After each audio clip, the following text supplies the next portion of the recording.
दिवंगत अभिनेता सुशांत सिंग राजपूतची माजी व्यवस्थापक दिशा सालियन हिच्या मृत्यू प्रकरणाची पुन्हा एकदा चर्चा सुरू झाली आहे। दिशाचे वडील सतीश सालियन यांनी दाखल केलेल्या याचिकेत आरोप केलाय की दिशा सालियन हिचा अपघाती मृत्यू झाला नव्हता, तर तिच्यावर सामूहिक बलात्कार करून तिची हत्या करण्यात आली। आता या प्रकरणाचा तपास SIT करणार आहे। अशा परिस्थितीत पुन्हा एकदा प्रश्न उपस्थित होतोय की त्या रात्री दिशा सालियनच्या फ्लॅटमध्ये काय घडलं होतं।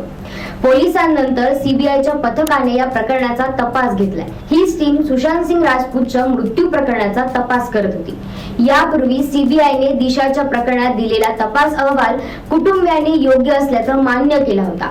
त्यामध्ये CBIने नेमकं काय म्हटलंय ते आधी बघूया। दिशा आणि सुशांत यांच्या मृत्यूमध्ये 5 दिवसांचं अंतर होतं। 9 जून 2020च्या मध्यरात्री पहाटे 2 वाजता इमारतीच्या 14व्या मजल्यावरून पडून दिशा सालियनचा मृत्यू झाला।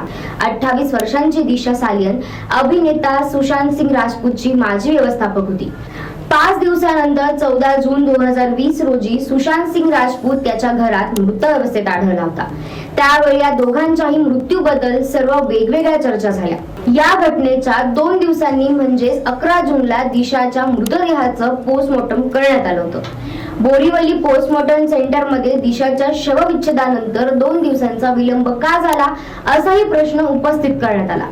शवविच्छेदन अहवाल आल्यावर दिशाच्या मृत्यूमागे डोक्याला मार आणि विविध नैसर्गिक जखमा झाल्याचं समोर आलं होतं, कारण ती 14व्या मजल्यावरून खाली पडली होती।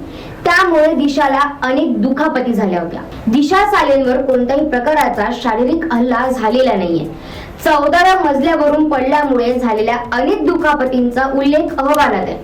तसंच प्रायव्हेट पार्टला कुठलाही दुखापत होण्याचा प्रश्नच नव्हता।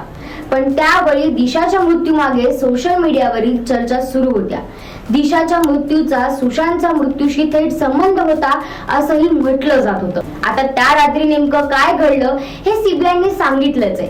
केंद्रीय अन्वेषण ब्युरो CBIने सुशांत सिंग राजपूतच्या मृत्यूची चौकशी केली।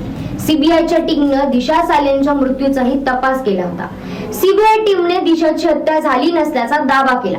CBIच्या म्हणण्यानुसार ती खूप मद्यधुंद होती, त्यामुळे ती तिच्या फ्लॅटमधून पडली।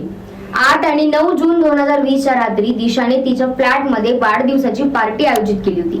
तिचे अनेक मित्र तिथे उपस्थित होते। दिशाने तिच्या बॉयफ्रेंड आणि मित्रांसोबत भरपूर मद्यपान केलं। त्यानंतर सर्वांनी जेवण केलं। दिशा तिच्या सोसायटीच्या 14व्या मजल्यावर राहत होती। पार्टी संपल्यानंतर ती घराच्या गॅलरीत उभी होती, तेव्हा अचानक तिचा तोल गेला आणि ती खाली पडली। डोक्याला आणि शरीराला दुखापत झाल्यानं आणि जास्त रक्तस्राव झाल्यानं दिशाचा मृत्यू झाला। या तपासासाठी CBIनं वेगळा गुन्हा देखील दाखल केलेला नाहीये।